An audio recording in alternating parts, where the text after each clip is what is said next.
Hey, welcome back to another Friday Love and Learn. So excited for this Friday.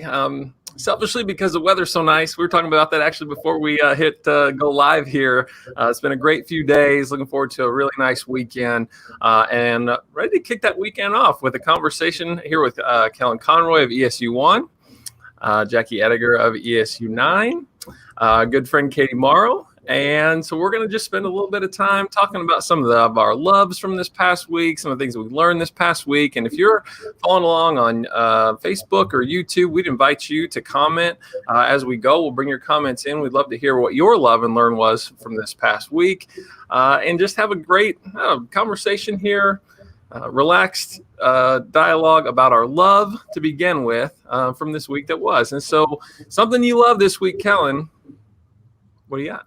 All right. Well, thanks. And I appreciate the opportunity to be with this group. It's an awesome experience. I'm happy to share. One of the things I was thinking about from this week that I really loved actually happened Wednesday afternoon in Northeast Nebraska. It was really nice out. The weather's starting to get nice and just the effect that has on people. So after I got some of my tasks completed for the day, went outside and noticed there were about 15 bikes in my driveway. And I'm like, where are all these bikes coming from? But it was the neighborhood kids. We live on a street where there's not a lot of traffic. So all the kids were out. It was an early out from school. All the kids were outside. They were running around. They'd come get their bikes. They'd race up and down the street. They'd put the bottles in their bike tires to make their bikes loud. They would put their bikes down, run around, go from house to house to house. And I was just sitting out there on a warm spot in the driveway, just watching and listening to them, having fun. And they were excited and they were yelling. I'm like, this is exactly what kids need right now, to be out there. They're excited to play with their friends. And I'm thinking, wait a minute, maybe that's something I need.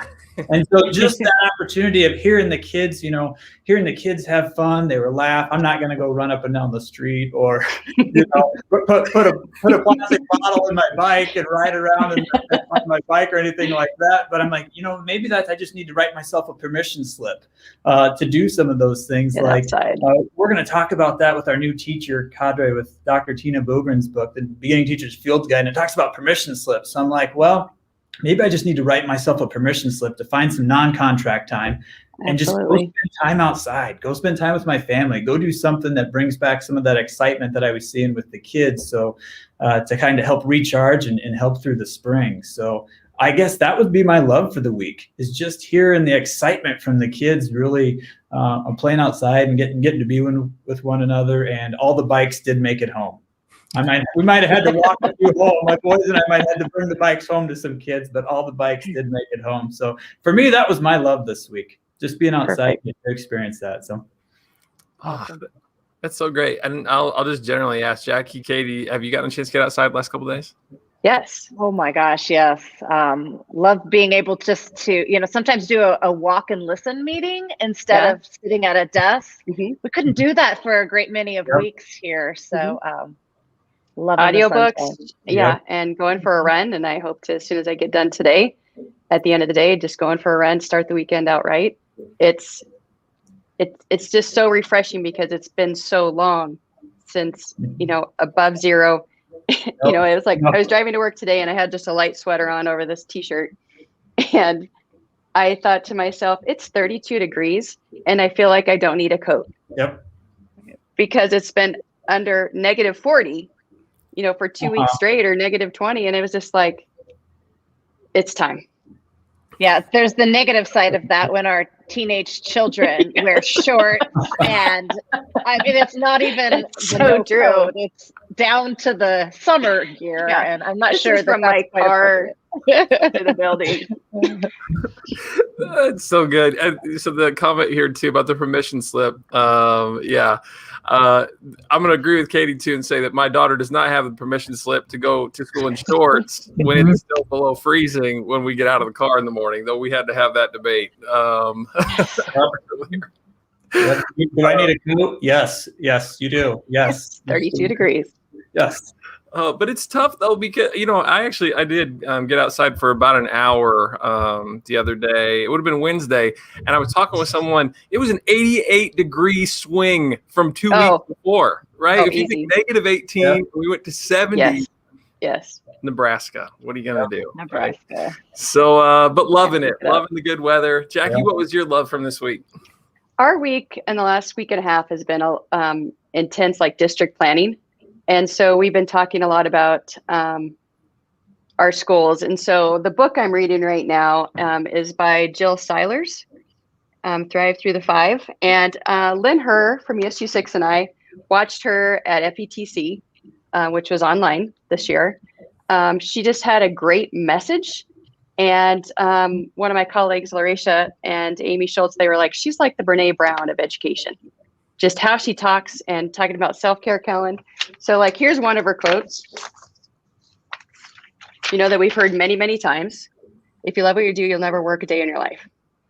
However, she described it as, I absolutely love what I do and I've never worked harder. And you feel like that, especially this year, that it just never ends, but you're loving what you do and you're like, but I'm working so hard. And she talks a lot about failure. And I'm thinking about, learning from your failures and be better. Own it. And this is new to all of us, with the whole COVID year and thinking about how things are going. I have 2 boys at UNL and how that's been hard for them in online learning. And it's been hard for us and not seeing people and getting to connect as much.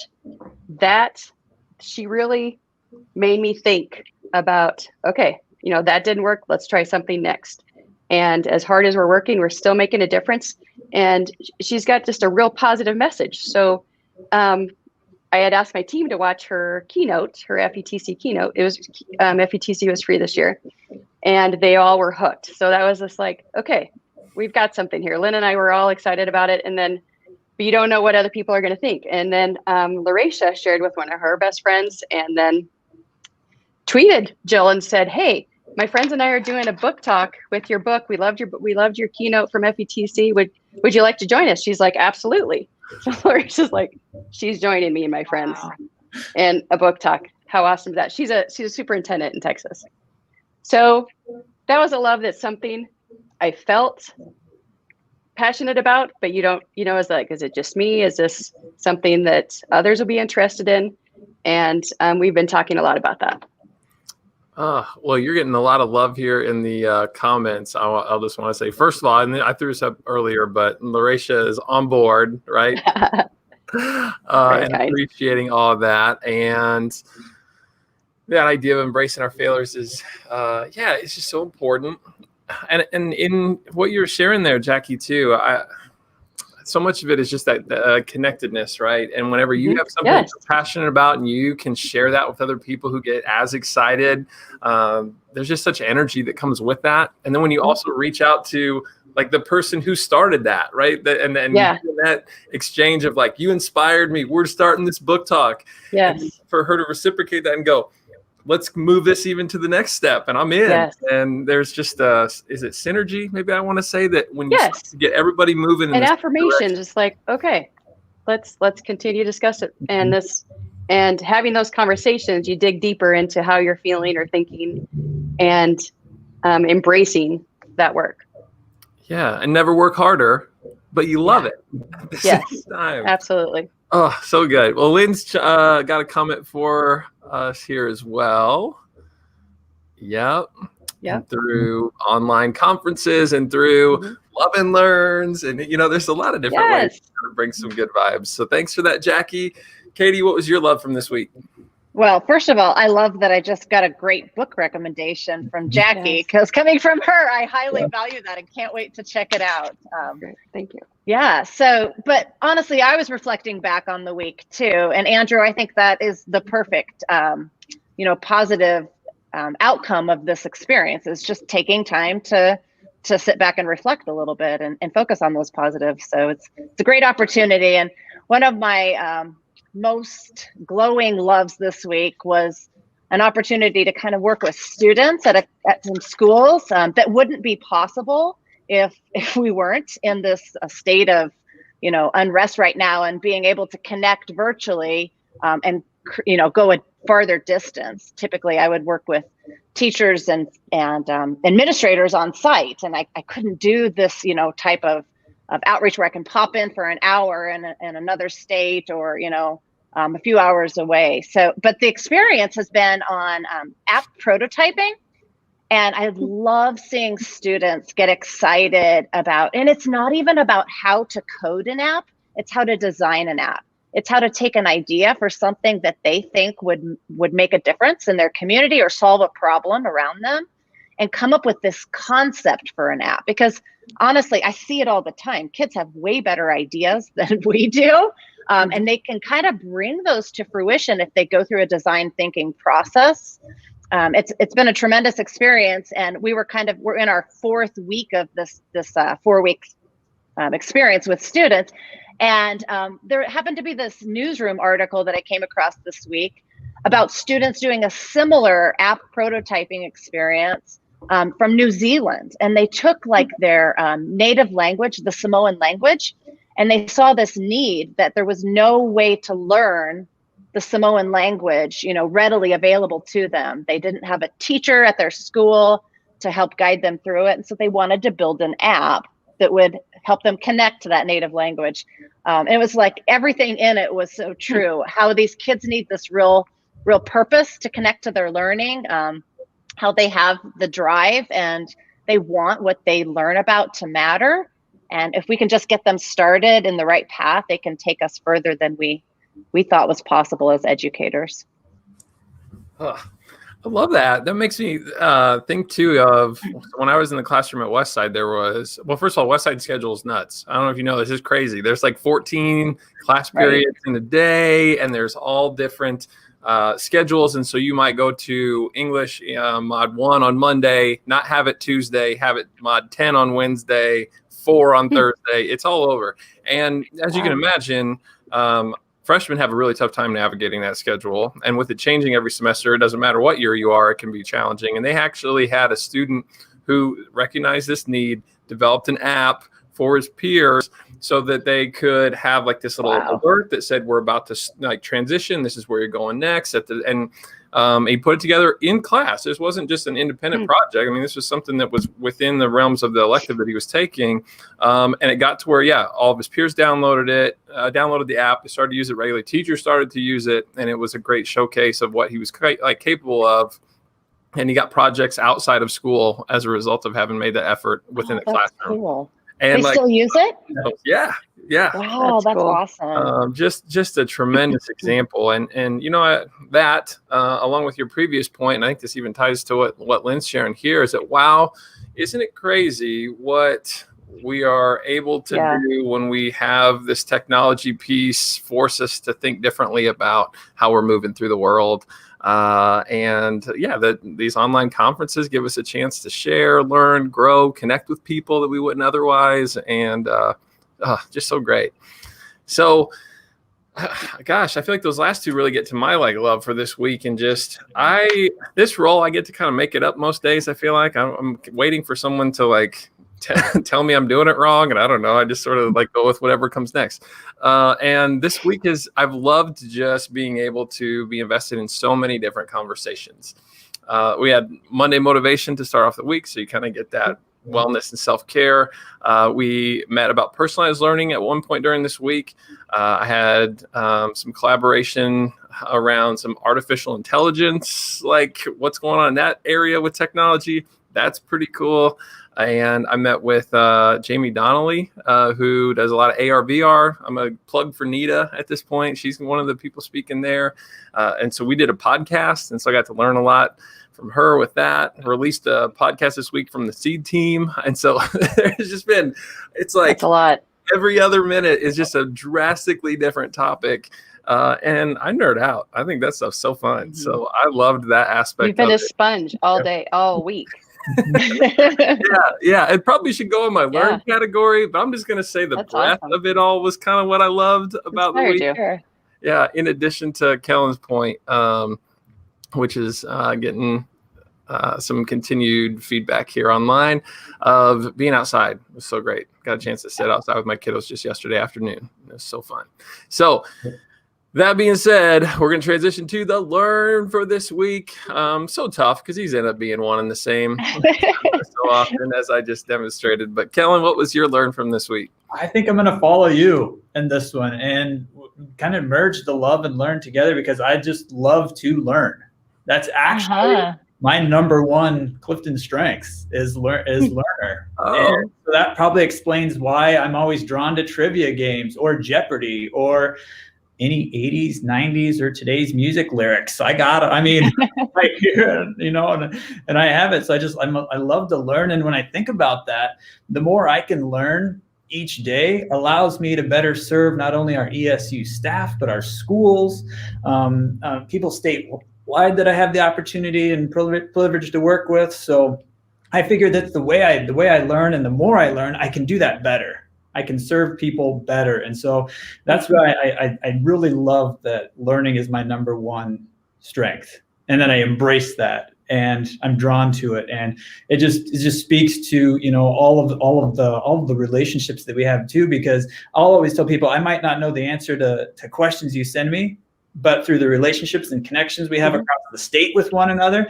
I bet I know somebody that does, and I can connect you with that person. And that opens up a new learning for somebody else. And so really, when I think about what I learned this week, it's just that I really love to learn and how I can leverage what I know and to help people. So I guess that's for me. That's where I'd be at. So very nice. Awesome, Kellen. That's so true too, that I'm like finding this out in this role as I feel like I'm still new, but I'm creeping up on getting to at least being about 10 months in this.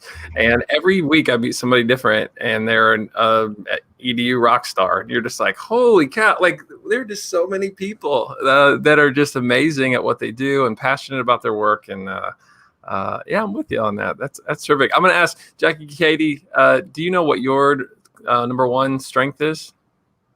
Maximizer. I was just thinking about that. And I have learner in my top 5. I know that. Yes, Kellen. I do too. My top one is maximizer. What's a maximizer? Oh, making sure you get stuff done. I'm taking the powers of other people and putting them forward. Yes. And mine is also learner. And I was just bringing it up. I'm like, was it learner or focus? It's learner first. Focus I've always had in one of my strengths, but I have that maximizer. Like, if I have 5 minutes for a meeting, what can I get done? What 3 things can I get done before I start? Or I'm going to be 15 minutes early to the school, so in 5 minutes I can get gas real quick, and then that is so true. Totally, it helps us learn more, right? So we can be wider learners all the time. Gosh, that is not in mine, but that resonates with me. So I better take the test again, because I would agree that's something. Okay, so taking tests. Kellen, have you taken the 4 tendencies test? I have not, no. For Gretchen Rubin? You need to take that. You're a questioner, I will just tell you right now. Oh. But it's a 4 tendencies test by Gretchen Rubin. She wrote The Happiness Project. Yep. And our team has taken it. Lynn and I have taken it. And yes, you are definitely a questioner, which is not, it's just interesting that you can look at your friends and like, you're this okay. All right. Yes. Awesome. I will look into that. I'm always okay. I'll send you the link. Awesome. Thank you. Well, and I think Kristen was on here sharing that. I believe she's a rebel, if I remember right. She's definitely a rebel. Yes. Yeah. I did hear that episode. Yep. I'm an obliger, and Larisha and Amy are both questioners. And Amy's like, right on cue. That was perfect. She's 100%. So great. Well, let's see. I want to honor all the comments that have been brought in. Learn, the better we solve problems. Absolutely. And we'll pivot to Jackie. Your learn from this week. So learn from this week was learning. Our team, we meet with each of our 15 districts this time of year, end of February, beginning of March. And we have about a 2-ish hour meeting with each district leadership team planning for next school year. So by the end of March, we pretty much have our whole next year scheduled. And we ask questions like, what dates do you want us to hold for you? What's your focus for next year? We talk about different things that we'll be offering. We give them our summer lineup, and we talk about that. But so we sent out a Google form to all our district leadership teams to fill out together. They fill it out. We use Autocrat to put it in a nice, beautiful Google Doc. And then we take notes on there for further information and details we talk about when we actually meet with them in person. And in person, in the past, had always been in person. A couple schools that are about an hour away would Zoom in. This year, we had about a third that did come in, which was so nice to see them. And the others all Zoomed, but it was the administrative team that also Zoomed. And we plan for next year. So there's questions that we put on there from our ESU9 leadership team of like, what other cadres would you like us to start? SEL, we talked about, hiring LMHP. Are you interested? If so, tell us more. So a few years ago, the LMHP, that's how we proved that we had interest and that's something we needed to do and what districts we need to follow up in. Last year, we had MTSS as something that all our school districts needed. We hired Larisha to help us out with that. So there's other questions we're asking this year. Tell us more. What are your needs? And we had a few other questions there. So that was last week and then Monday, Tuesday this week. So this week, Wednesday, Thursday, Friday, my team has been in the room together with Post-it notes all around the room. And, every school has a poster and it's like, okay, these are the dates we're held. Who's doing what? What other information do you have? What training do we need to help support them next year? Where's the training at? How can we get that training if we don't have it? So it opens up a lot of questions, but it also helps us connect and value what they need and try to figure out how we can help support them. There's always a few things that we hadn't thought about. The summer lineup, we showcased that. And that is our first place that we spread that news about what we're offering in the summer. And we're, looking at next year, we're excited. Our calendars are filling up, but we're going to have things in person. We have some this year. It's been a mixture, but as we're planning for next year, the first thing we're doing is booking that room and booking that location to get together again. And this summer, we're planning on summer in person for the most part. And that's exciting.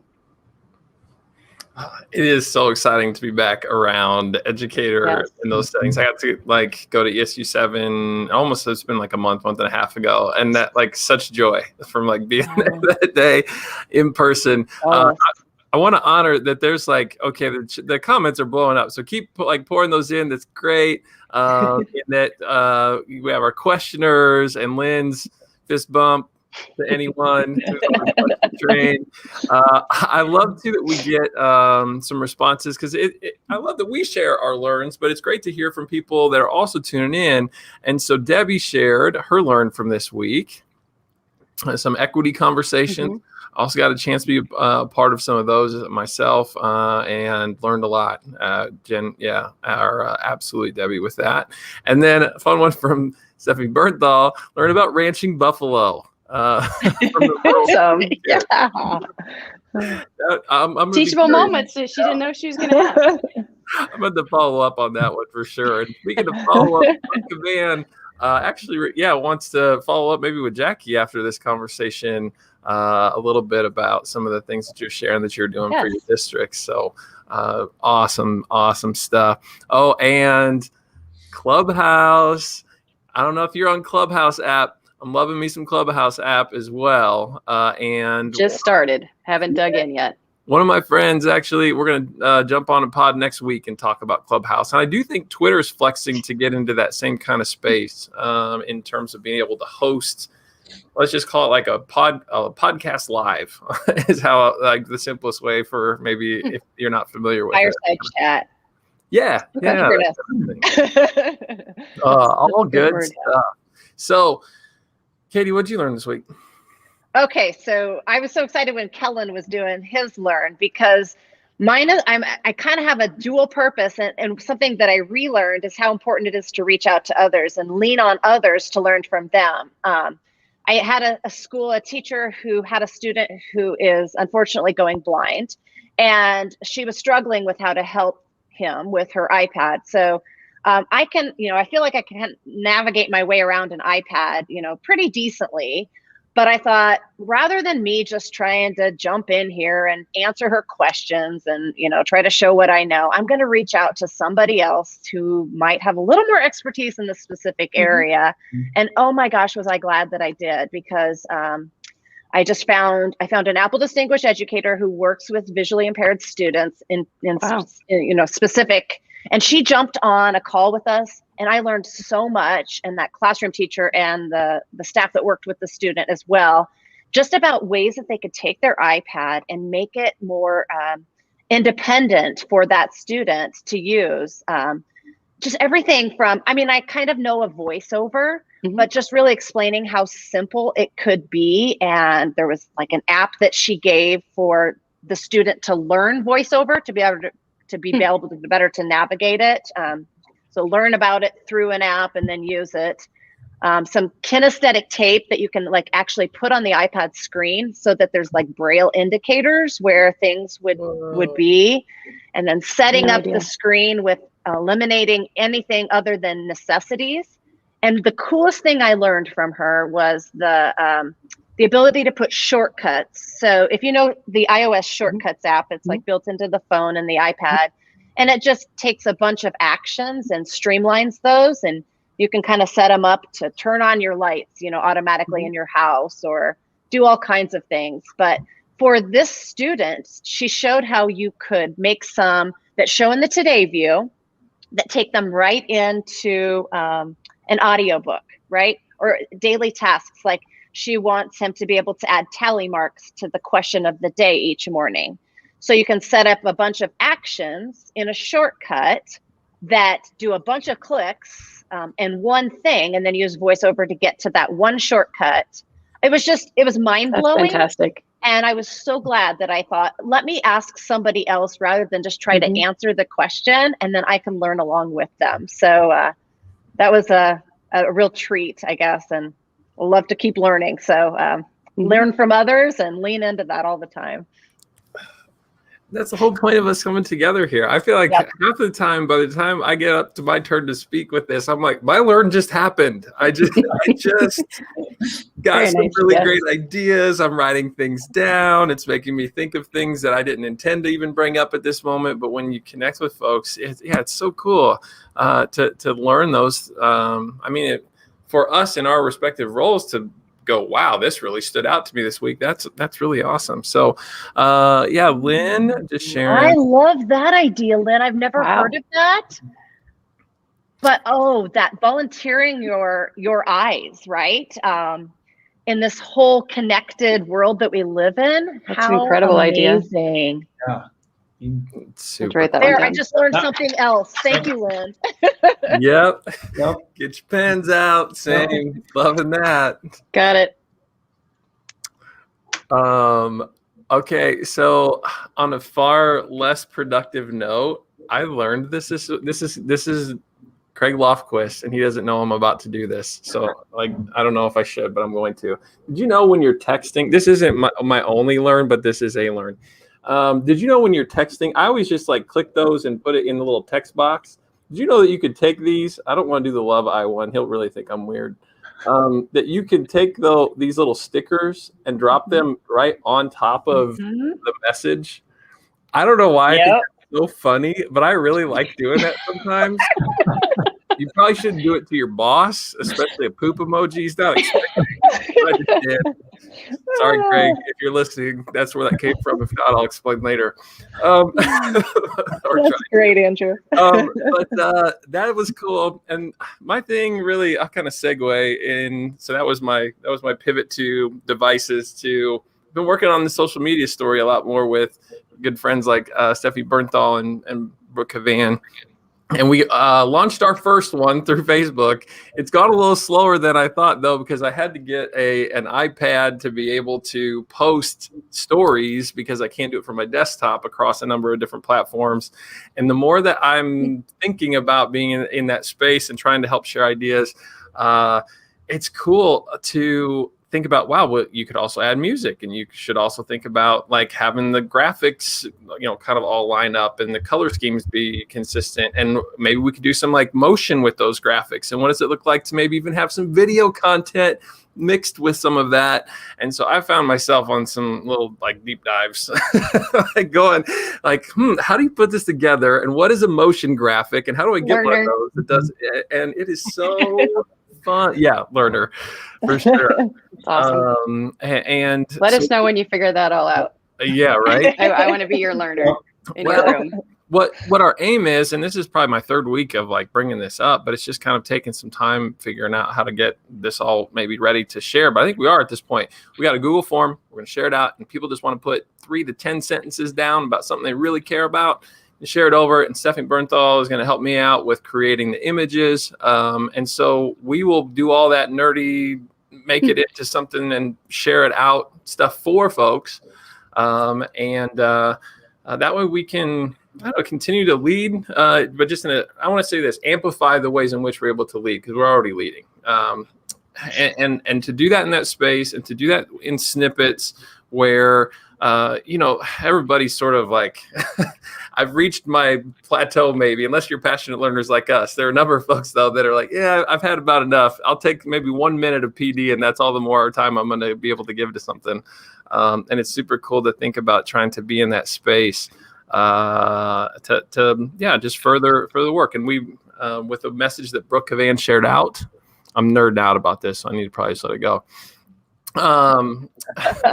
But with the message we shared out, it had Brooke's picture in there. We got to do a shout out to ESU7 and a shout out to ESU17 since Stephanie helped make it. And it's just a cool way to, just recognize all these folks. So, my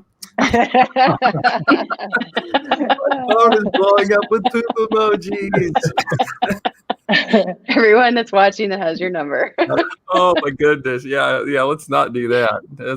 So do the poop emoji and actually record yourself giving a message to your boss in it, and then send that one. So it's not just a sticker, but it's actually Andrew's voice bringing the poop emoji to life. That's your next task for Craig. That's a good one. I need to remember how to do that. I'm going to do that again here today, too. It's been bringing ourselves back to our middle school roots, aren't we? I don't venture very far from there on the regular. I'll just be honest. So, well, that being said, thanks to everybody for tuning in, for being active in the comments, to Kellen, Jackie, Katie for joining us and just making this a great way. Yeah, on Fridays, this is just so fun. To connect and see what people are up to. So thanks everybody. There's no Monday motivation this upcoming Monday. So 2 weeks from now, we'll see you in that space again. And next Friday, we'll be back with the Love and Learn, putting together a St. Patty's themed one for the 19th. And so I already bought my hat. It's going to be a good time. So thanks for tuning in as always. And we'll see you. Have a great weekend. Thank you. Great to see y'all, friends.